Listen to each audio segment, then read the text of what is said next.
Assalamualaikum warahmatullahi wabarakatuh. Pemirsa dan pendengar yang dirahmati oleh Allah, bagaimana kabar kita hari ini? Semoga kesehatan, kelancaran, juga keselamatan senantiasa menyertai kita, keluarga kita, orang terdekat kita, dan orang-orang yang kita sayangi. Baik pemirsa dan pendengar yang dirahmati oleh Allah, alhamdulillah wa syukurillah, bentuk syukur kita terhadap Tuhan kita yang mana dalam beberapa waktu ini kita sudah mulai bisa melihat dan merasakan bagaimana kehidupan baru setelah adanya PPKM, setelah adanya pembatasan-pembatasan apapun, bahkan bagi mereka-mereka yang lagi menempuh di jenjang pendidikan, sebuah sekolah virtual yang tidak diadakannya tatap muka dikarenakan situasi dan keadaan bumi kita tidak lagi baik.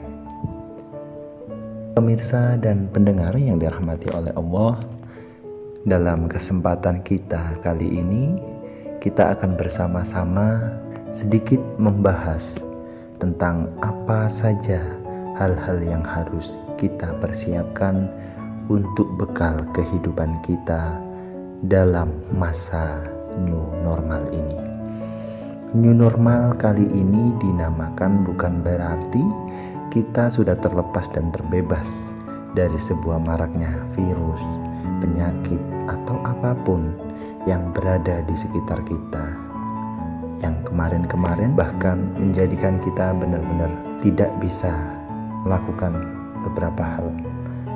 Kali ini kembali sedikit kita berbagi tips setelah kita melalui masa PSBB, PPKM, dan lain sebagainya, apapun itu bentuk aturannya.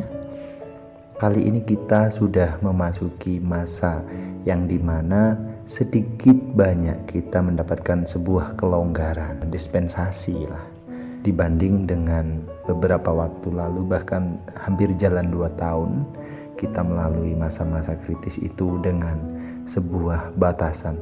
Bahkan kita sangat sulit sekali untuk mengeksplorasi, melakukan hal, dan melakukan apapun kegiatan-kegiatan dalam aktivitas kita yang dulunya kita baik-baik saja dan bumi kita lagi sehat. Adapun tip atau clue yang Bang Ragil bagikan kali ini dalam menghadapi masa baru yang dimana kebijakan atau mungkin peraturan sedikit dilonggarkan dan tidak diketatkan adalah sebagai berikut. Yang pertama, karena kita sadar bahwasanya kesehatan kita dan keluarga kita adalah aset yang paling berharga, yang tidak bisa dibayar bahkan ditebus dengan sebuah materi berapapun nominalnya. Untuk itu yang paling harus dan sangat ditekankan pada diri kita, orang-orang terdekat kita dan orang-orang yang kita sayangi, yakni perlunya membangun mindset baru dengan senantiasa tertib dan mematuhi menggunakan masker atau mungkin face shield yang kali ini sudah beraneka ragam bentuk, macam, model-modelnya pun sangat keren, sangat elegan. Bahkan ada beberapa yang mode-modenya itu di mid-match dengan kostum kita, bahkan menjadikan sebuah fashion baru kalau kita cermati. Kenapa seperti itu?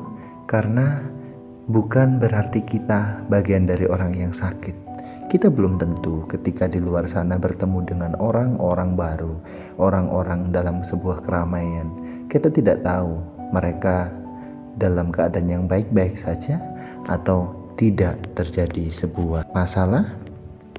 Untuk itu perlunya dan pentingnya menggunakan masker ini adalah hal bentuk sebuah kesadaran yang paling utama, senantiasa untuk melindungi diri kita, orang terdekat kita, keluarga, bahkan orang-orang yang berada di sekitar kita. Jangan lepas atau melonggarkan masker saat berada di luar ruangan, dalam keramaian sekalipun. Memegang masker untuk dikendorkan itu adalah sebuah cara, kesempatan bagi virus akan mampir, entah itu sejenak, entah itu lama, tergantung bagaimana kekuatan ketahanan diri kita dan kekuatan virus tersebut. Adapun tip yang kedua, yakni senantiasa dan jangan pernah lupa untuk mencuci tangan dengan sabun. Hand sanitizer yang dipakai bisa dibawa kemana-mana dengan mode fleksibel. Jika perlu cuci tangan dalam situasi tertentu, Anda bisa gunakan sabun atau air yang sedang mengalir. Jangan menggunakan air yang lagi menggenang. Kenapa? Karena di situ kita tidak tahu ada orang A, B, C yang sebelumnya sudah melakukan cuci tangan di situ dan air itu tidak terganti. Maka itu yang paling utama adalah cari air yang mengalir. Adapun tip yang ketiga, gunakan atau mungkin senantiasa membawa dalam kantong kita, dalam tas kita, atau mungkin dalam kendaraan kita sebuah tisu kering atau tisu yang basah. Itu adalah alternatif, di mana ketika Anda sudah mencuci tangan, ketika Anda mengelap dengan benda, misalnya nih, ada budaya yang memang konyol, biasanya ada orang yang mengelapkan basuhan tangan air tadi pada baju, pada tangan, pada celana, bahkan pada rambut mereka. Jangan sampai ini dilakukan dalam situasi yang seperti ini. Kenapa?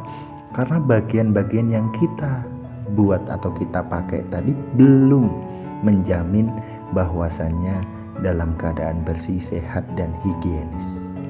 Tentunya penggunaan tisu dan tisu basah ini adalah sebuah alternatif untuk membersihkan tangan dan mengeringkan tangan, sehingga bisa meminimaliskan kuman yang menempel pada kulit kita. Pemirsa dan pendengar yang dirahmati Allah, adapun tip yang keempat, yakni bawa dan senantiasa kita menggunakan bekal, entah itu berupa tas kecil atau sebuah kantong kecil atau mungkin sebuah kresek kalau saat ini, yang mungkin bisa paling mudah untuk menjadi alternatif dan perlu kita lakukan ketika kita bepergian kemanapun. Kenapa persiapan itu perlu dilakukan? Ini untuk menyimpan barang-barang kita yang kotor selama beraktivitas ketika di luar rumah. Misalnya saat kita hendak mengganti masker, kain atau pakaian kotor maupun berkeringat, Anda bisa menyimpan secara terpisah di dalam kantong tadi yang Anda bawa.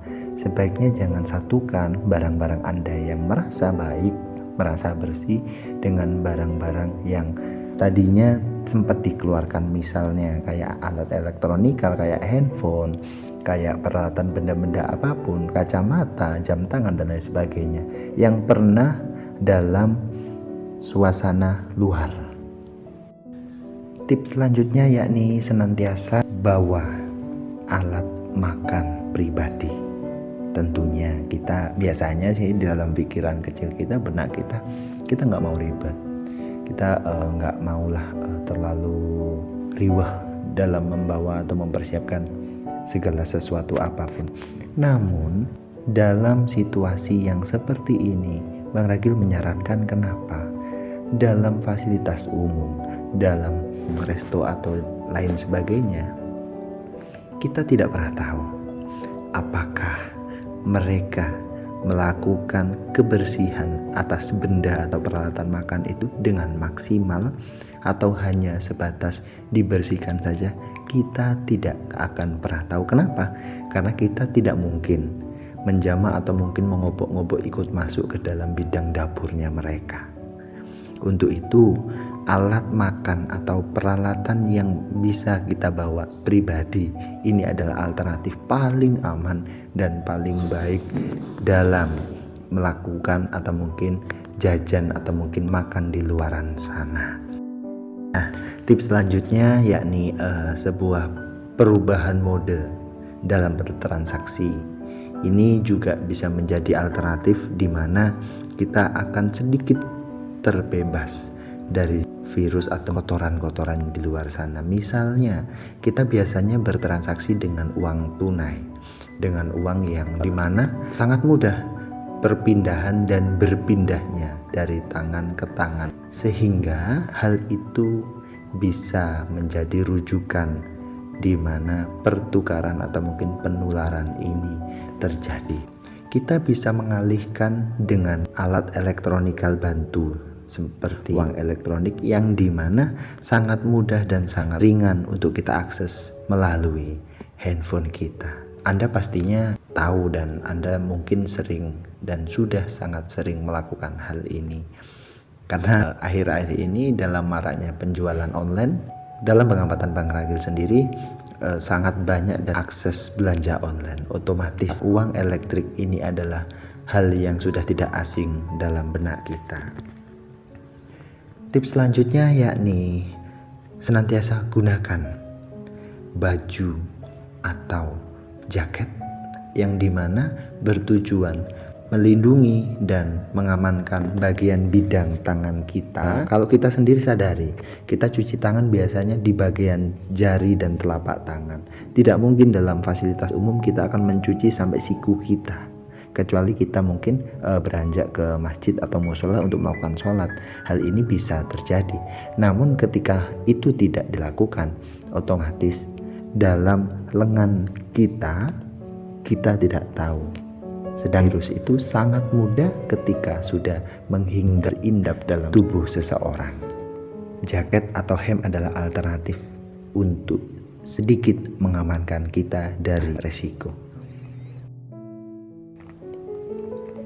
Pemirsa dan pendengar yang dirahmati oleh Allah, berikut tadi adalah sedikit rujukan untuk dapat kita lakukan dalam menghadapi kehidupan new normal ini.